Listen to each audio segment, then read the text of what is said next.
तिहाई लाइक ताज़ीम व तकरीम वाजिबुल एहतराम बिरादरान इस्लाम,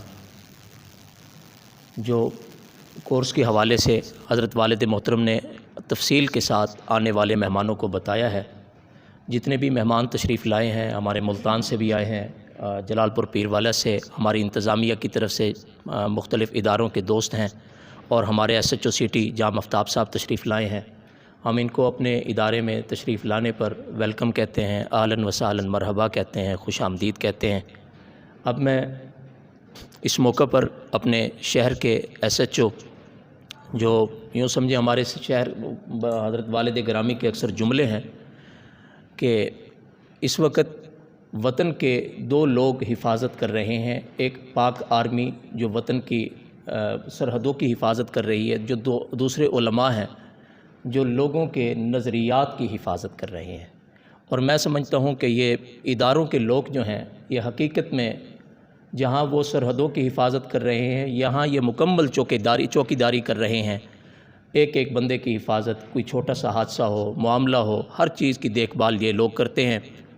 और अजीब बात यह है कि कुछ अरसा से एक जहन ये दिया जा रहा है कि हम में और इनमें कोई गैप है। ये हरगिज़ गलत है। ये हमारे मुखलसीन हैं, ये इस वतन के चाहने वाले हैं, ये और हम इनके हैं, ये हमारे हैं। हमें चाहिए कि हम इनसे राब्ते में रहें और ये इनको अपने इदारों में भी बुलाएं। और हम तो जब भी जाते हैं, ये तो माशाल्लाह अवेलेबल होते हैं, इज़्ज़त करते हैं। जब भी गए हैं, किसी इदारे में गए हैं, कभी कभी हमें कोई मायूसी नहीं हुई। अल्लाह ताला इनको जज़ाए खैर दे, क्योंकि ये शहर के अमन के लिए भरपूर अपना किरदार अदा कर रहे हैं। मैं इस वक्त दावत देता हूँ शहर के SHO मोहतरम इज़्ज़त माब जनाब आफ्ताब अहमद साहब को।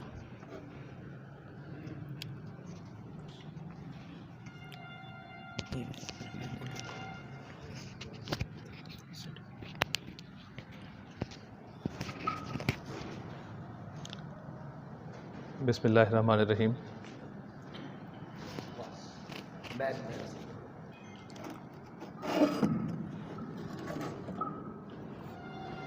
बिस्मिल्लाहिर्रहमानिर्रहीम।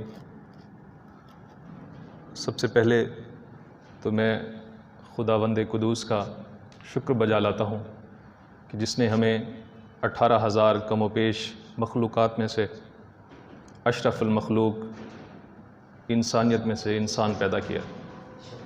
उसके बाद मैं उसके हुजूर सजदा शुक्र बजा लाता हूँ कि उसने फिर हमें अपने इंतहाई प्यारे मुकर्रब बरगज़ीदा महबूब नबी हज़रत मोहम्मद मुस्तफ़ा अहमद मुज्तबा सल्लल्लाहु अलैहि वसल्लम की उम्मत में से पैदा किया।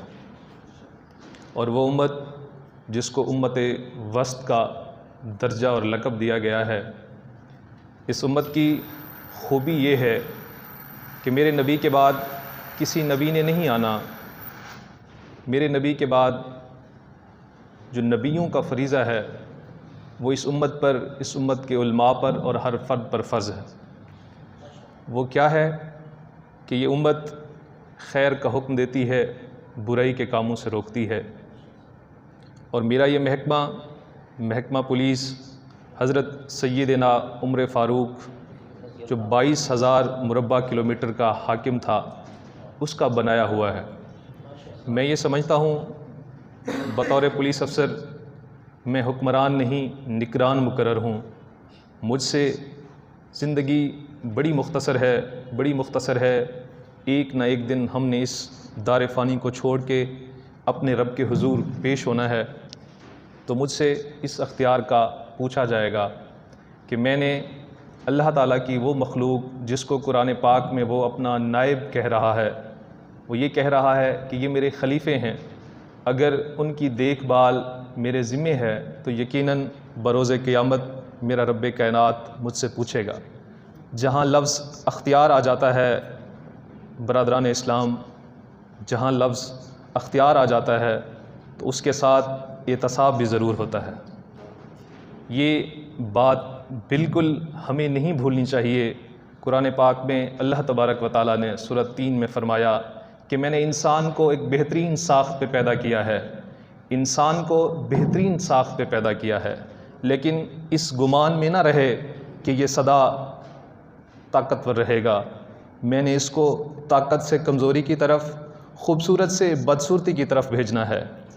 तो बरदरान इस्लाम, इस वक्त हमारा मुल्क या आलम इस्लाम जिस मसले से दो चार है वो मसला अमन का है। अमन एक बुनियादी चीज़ है। जब किसी की ज़िंदगी का हक़ की ज़िंदगी का तहफ़्फ़ुज़, उसकी इज़्ज़त, माल, जान और आबरू महफूज होती है, अमन की वजह से होती है। अमन होगा तो इबादत होगी, मसाजिद आबाद होंगे, आलम इस्लाम का प्रचार होगा।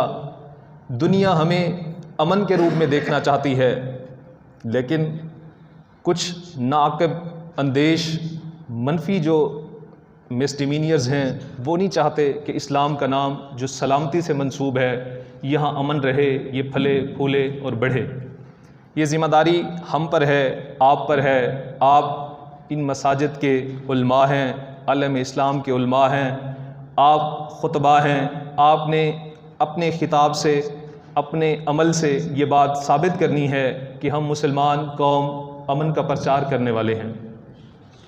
दूसरी बात, मैं आपसे गुजारिश करता चलूँ कि एक दफ़ा हज़रत अली रज़ी अल्लाह ताला अन्हु से किसी ने पूछा कि जी मैं तबलीग करना चाहता हूँ, इस्लाम का प्रचार करना चाहता हूँ, तो मुझे बताएं मैं इस्लाम का प्रचार कैसे करूँ। तो आपने उसे फ़रमाया कि दो बातें याद रख कि ज़रूरत के बग़ैर तेरी तलवार नियाम से बाहर ना निकले और तेरी ज़ुबान से कोई जुमला अदा ना हो।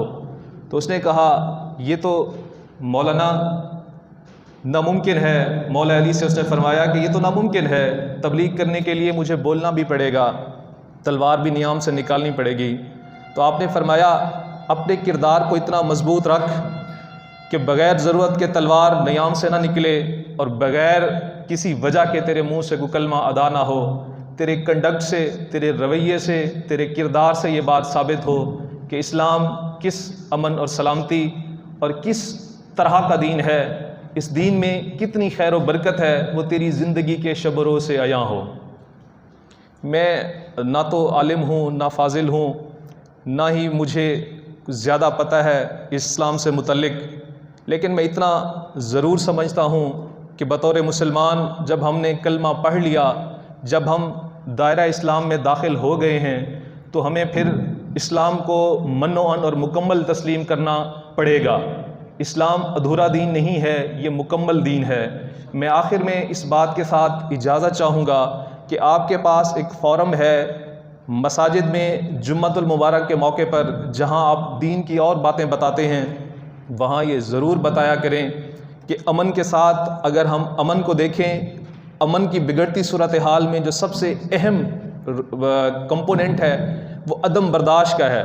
जब हमारे अंदर बर्दाश्त ख़त्म हो जाती है, क़ुव्वत बर्दाश्त एक ऐसा असूल ज़री है कि अगर हम अपने अंदर सिर्फ बर्दाश्त के जज्बे को प्रमोट करें, बर्दाश्त को बेहतर बनाएं, चीज़ों को अब्ज़ॉर्ब करने की कैपेसिटी पैदा करें, तो हमारे काफ़ी सारे मसाइल हल हो सकते हैं। मेरी दुआ है कि अल्लाह ताला हम सब का हामी और नासिर हो, मुल्क पाकिस्तान की खैर फरमाए, आलम इस्लाम की खैर फरमाए, नबी पाक नूर मुजस्सम हजूर अक़दस सल्लल्लाहु अलैहि वसल्लम की उम्मत को दिन तुगनी रात चुगनी तरक्की अता फरमाए। वमा अलैना इल्लल बलाग।